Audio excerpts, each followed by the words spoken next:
ప్రభునందు ప్రియులైన మీకందరికీ యేసుక్రీస్తు ప్రభువారి నామంలో శుభవందనాలు తెలియజేస్తూ ఉన్నాం. దైవజనులు బ్రదర్ భక్త సింగ్ గారి పరిచర్యలో నుండి దైవ మర్మములు సెప్టెంబర్ 10.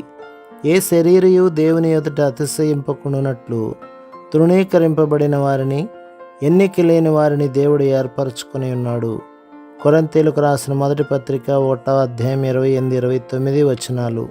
దేవుడు నిన్నే రీతిగా మార్చనై ఉన్నాడో ఎరిగి ఉన్నాడు. అందువలననే ఆయన నిన్ను వెంబడించుచున్నాడు. నిత్యత్వమునకు నిన్ను తన జత్తి పనివానిగా చేయగోరుచున్నాడు. దేవుని రక్షణ కొరకై కీర్తనల గ్రంథకర్తకున్న కోరిక ఒక ప్రార్థనా రూపములోనున్నది. ఓ ప్రభువా, నన్ను నీవు ఏర్పరచుకున్న పాత్రగా చేయుము అని ప్రార్థించుచున్నాడు. అట్లు ప్రార్థించుటకు గల కారణమును 5వ వచనములో నేను నీవేర్పరచుకొనిన వారి క్షేమము చూచునట్లు అని చెప్పుచున్నాడు. నేనొకప్పుడు ఒక ఇంటికి వెళ్ళి ఉంటిని. అక్కడ గోడబల్ల మీద ఎంతో అందమైన రంగుల చిత్రములు వేయబడిన వస్తువులు ఎన్నియో ఉండెను. ఇవి ఏమి అని ఇంటి యజమానిని అడిగితిని. అవి గుడ్డు గుల్లలేనట. ఒక గుడ్డును తీసుకొని చిన్న రంధ్రం చేసి లోపలిదంతయు ఖాళీ చేసి ఆ గుడ్డు మీద మంచి పట్టమును వేయుచుండెను. అతడు నేర్పరి అయిన చిత్రకారుడు. సంవత్సరముల కొలది ఈ వట్టి గుల్లలను సేకరించుచు ఒక్కొక్క దాని మీద ఒక్కొక్క అందమైన పట్టమును వేయుచుండెనట.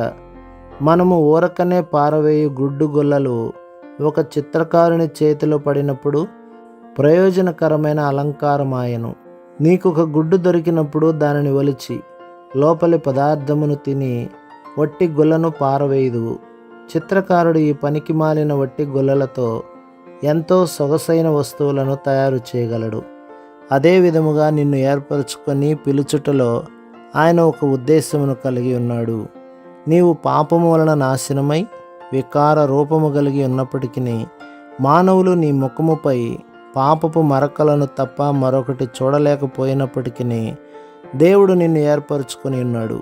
దేవుని వాక్యములో మనము మురికి గుడ్డలు, ఎండు గడ్డి, వాడిపోయిన పువ్వులు, ఎండిపోయిన ఆకులతో పోల్చబడి ఉన్నాము.